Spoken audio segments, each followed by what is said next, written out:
ज्यांची इच्छा आहे की कोकणामध्ये जागा घ्यावी, आंबा काजू लागवड करावी निसर्गाच्या किंवा सानिध्यात जाऊन कमर्शियल राहायचंय. किंवा कमर्शियलसाठी म्हणजे हॉटेल रिसॉर्टसाठी वगैरे उद्योगधंदा हो करण्याकरता हो त्यासाठी म्हटलं मदत करावी. आणि दुसरा उद्देश होता की आमच्या कोकणातल्या जे लोक आहेत जे खेडेगावात राहतात, जे नोकरी करू शकत नाही शिक्षणामुळे पैशामुळे, तर त्यांना काम मिळालं. आता या बिझनेसमध्ये मी 20 वर्ष होऊन गेले. बापरे. तुम्ही फक्त जागा घ्यायची, त्यासाठी लागणारं सगळं काम आम्ही करतो.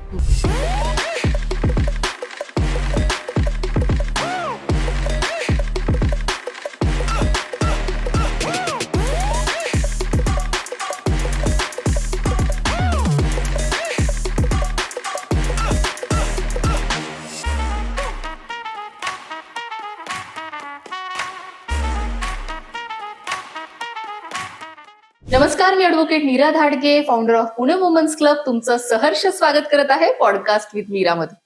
महिला विविध क्षेत्रांमध्ये इतकं छान काम करतायत. मेल डॉमिनेटिंग कंट्रीमध्ये आपण राहतो, पण तिथेही महिला आजकाल अशा काही क्षेत्रांमध्ये काम करतायत जिथे आपण विचारही नाही करू शकत. आणि अशा आज रश्मी शिंदे आपल्या बरोबर आहेत, ज्या रिअल इस्टेटमध्ये काम करतायत. वा, खूप खूप खूप छान वाटतंय मॅम तुम्हाला इथे बोलवून. येस, खूप छान दिसताय तुम्ही. आणि आज अजूनच छान वाटतंय. येस बुडभर पाऊस पडलं. येस, खूप छान वाटतंय तुम्हाला आज इथे बोलवून. त्यात तत्पूर्वी आपण खूप साऱ्या गप्पा मारणार आहोत आज. त्याच्या आधी आमच्या ऑडियन्सला तुमची ओळख करून द्याल. ओके, सगळ्यात प्रथम तुमचे आभार. तुम्ही मला आता ही संधी दिली आणि त्यामुळे माझं मनोगत मी आता व्यक्त करणार आहे. हो हो हो. नमस्कार, माझं नाव रश्मी शिंदे. मी पुण्यामध्ये गेली 20 वर्ष राहते आणि या बिझनेसमध्ये सुद्धा 20 वर्ष आहे. मी बेसिकली कोकणातली आहे, दापोली. येस, त्यामुळं माझा जो बिझनेस आहे तो दापोलीशी संबंधित आहे, जमिनीशी संबंधित आहे. बरोबर. आता कोकण म्हटल्यावरती बहुतेकांना माहिती आहे, कोकण हे समुद्रकिनारी सह्याद्रीच्या रांगांमध्ये वसलेलं कोकण आहे. त्यामुळे लोकांना खूप अट्रॅक्शन आहे कोकणाविषयी. येस. आणि मी मूळची कोकणाची असल्यामुळे ज्यावेळेला आम्ही मुलांच्या शिक्षणासाठी ते ट्रान्सफर होऊन आम्ही इकडे आलो, त्यामुळे कामाची जी सवय होती ते मला स्वस्त बसून देत नव्हती. बरोबर. कारण मी पहिली MSRTC मध्ये कामाला होते, SD महामंडळामध्ये. हो हो. 20 वर्ष नोकरी केली. बापरे, 20 वर्ष जॉब केला आणि पुण्यामध्ये आम्ही ट्रान्सफर झालो. मला ट्रान्सफर मिळाली नाही, मुंबई सेंट्रल मिळाली, पण मला हवं होतं पुणे रिजन. त्यामुळे मी नोकरी सोडून दिली आणि या बिझनेसमध्ये स्थायिक झाले. बरोबर. आणि आजूबाजूच्या लोकांना माहिती होतं की मी कोकणातली आहे. मग लोकांना एक अट्रॅक्शन होतं की आम्हाला तिथे तुम्ही जागा मिळवून द्याल का. येस.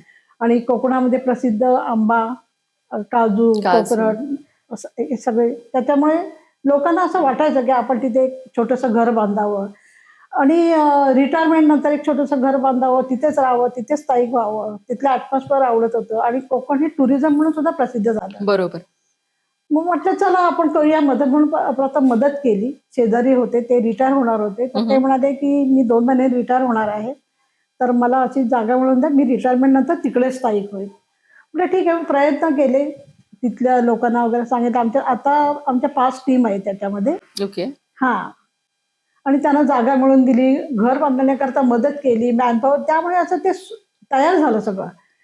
त्याचा बेस सगळा तयार झाला, मॅनपॉवर तयार झाली आणि मग आवड निर्माण झाली की आपण आता हा बिझनेस करावा म्हणून. बरोबर बरोबर. आणि त्याच्यातून 2 उद्देश असे होतात की ज्यांची इच्छा आहे की कोकणामध्ये जागा घ्यावी, आंबा काजू लागवड करावी निसर्गाच्या किंवा सानिध्यात जाऊन राहायचंय. किंवा कमर्शियलसाठी म्हणजे हॉटेल रिसॉर्टसाठी वगैरे उद्योगधंदा करण्याकरता. हो.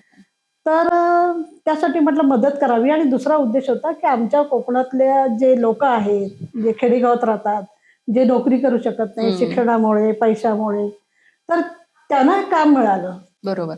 त्यांना पण काम मिळालं आणि या पण लोकांना मिळालं. त्यामुळे 2 हे उद्देश त्याच्यामध्ये सिद्ध झाले. आता या बिझनेसमध्ये मी 20 वर्ष होऊन गेले. बापरे. हा. आणि पुण्यातल्या लोकांना, कर्नाटक मधल्या लोकांना, हैदराबादच्या लोकांना, केरळमध्ये आणि गुजरातमध्ये या सगळ्या लोकांनी आमच्याकडून जागा घेतलेल्या आहेत. ओके. हो. आणि भरपूरशा अशा बागायती निर्माण केलेल्या आहेत, हॉटेल निर्माण केलेले आहेत. खूप छान वाटतं बघून. वा, छान छान. मी खूप म्हणजे आता 2 वर्ष झाले ऍक्च्युअल मध्ये तुम्हाला ओळखते. तुम्ही पुणे वुमन्स क्लबचे खूप प्राऊड मेंबर आहात थँक्यू. आणि खूप मला छान वाटतं रेग्युलरली तुम्हाला भेटल्यानंतर. तुमची मुलं पण तुम्ही खूप छान घडवली हो. आणि तुमची मुलगी पण आता सध्या डॉक्टर आहे, काही काही हो. गोष्टी करते, तिच्याबद्दल आम्हाला ऐकायला आवडेल. अच्छा.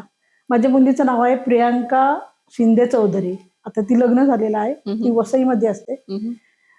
तिला मी 2006 मध्ये ती रशियाला गेली शिक्षणासाठी. तिथून ती MD फिजिशियन होऊन आली. त्याच्यानंतर 2012 मध्ये परत आली. 6 वर्ष तिकडे होती. MD फिजिशियन झाल्याच्या नंतर आपल्या इंडियाची तिने MD परीक्षा दिली. MD physician.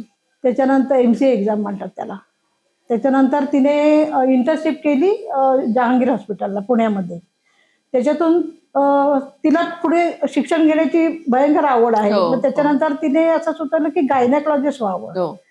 मग तिने गायनेकॉलॉजी याच्यासाठी DNB ची एक्झाम दिली आणि DNB ची एक्झाम दिल्याच्या नंतर ती सिलेक्ट झाली आणि तिचं सिलेक्शन झालं उडुपीमध्ये, कर्नाटकमध्ये. बर. आणि ज्या वेळेला ती रशियातून ज्या वेळेला इकडे आली आणि इंडियाची ज्यावेळेला तिने एक्झाम दिली त्यावेळेला ती नंबर 1 ने दिल्ली बोर्डामध्ये आली होती. वा. इतकी हुशार आहे मुलगी माझी. सांगायला म्हणजे खूप कौतुक वाटतं.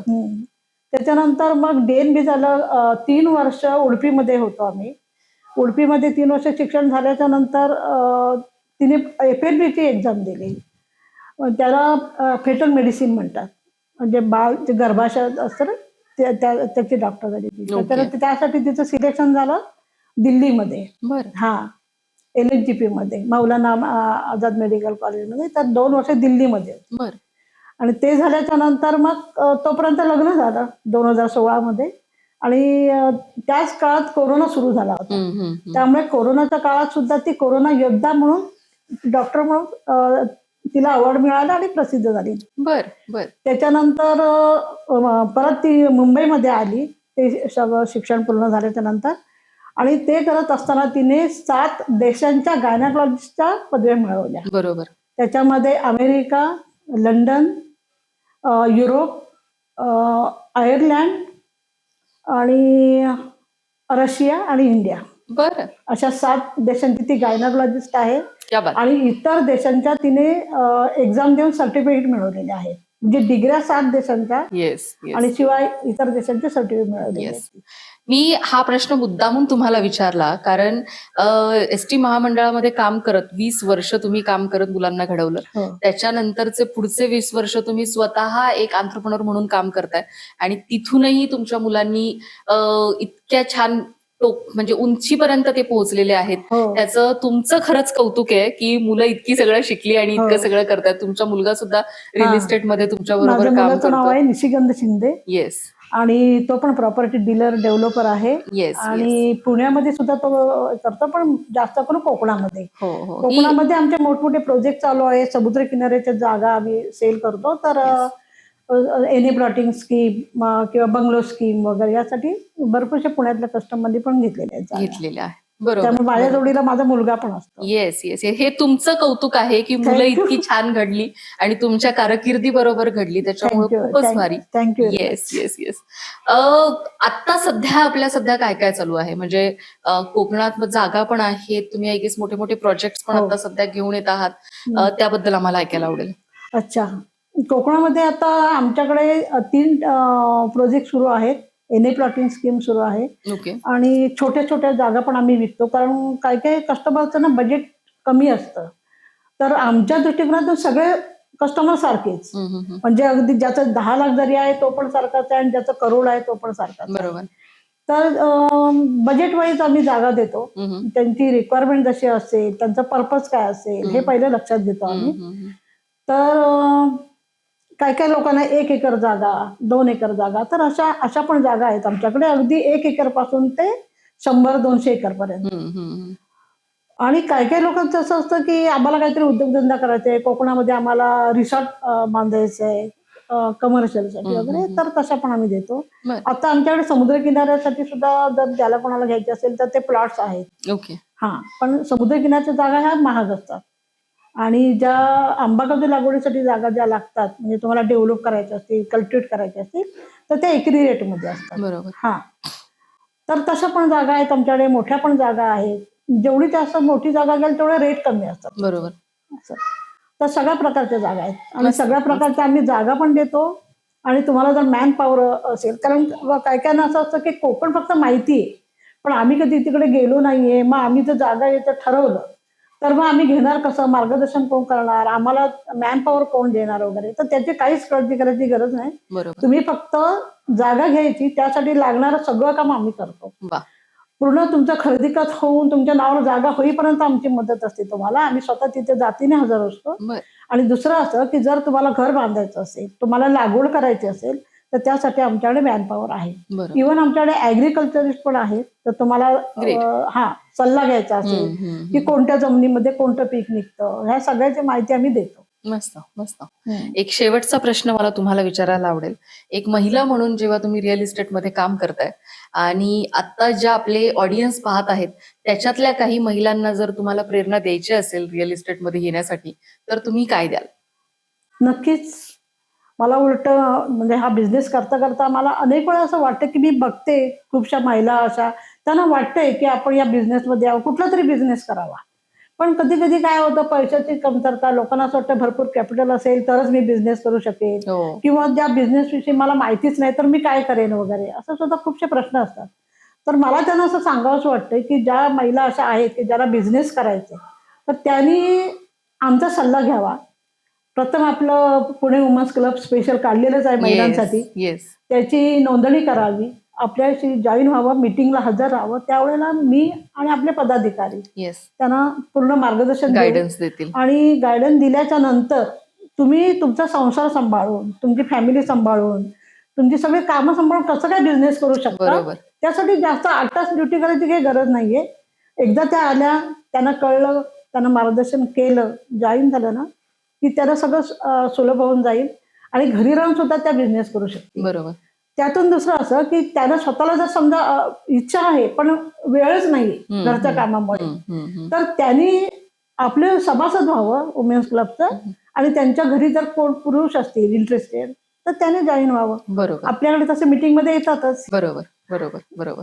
पूर्ण thank you so much ma'am. Thank you. तुमचं जे काम आहे ना त्याच्यामध्ये भरपूर लोकांनी आता तर म्हणजे तुम्ही 9 to 5 मधनं न काम करता आपण घरी बसल्या एका अशा क्षेत्रामध्ये काम करू शकतो जिथे तुम्ही कमवणार किती हे आपण हा. त्याचं हे नाही सांगू शकत. बरोबर 10,000 15,000 रुपये नाहीये ती कितपत जाऊ शकतात बरोबर. रिअल इस्टेट मध्ये आपल्याला आपण तसं सांगू नाही शकत. आणि हम्म. अशी एक संधी मॅडम तुमच्यासाठी घेऊन येत आहेत त्याच्यामुळे खूप खूप थँक्यू. थँक्यू. आज तुम्ही इथे आलात आणि तुमचे छान विचार आमच्या बरोबर शेअर केले त्याच्यामुळे थँक्यू सो मच. थँक्यू. धन्यवाद.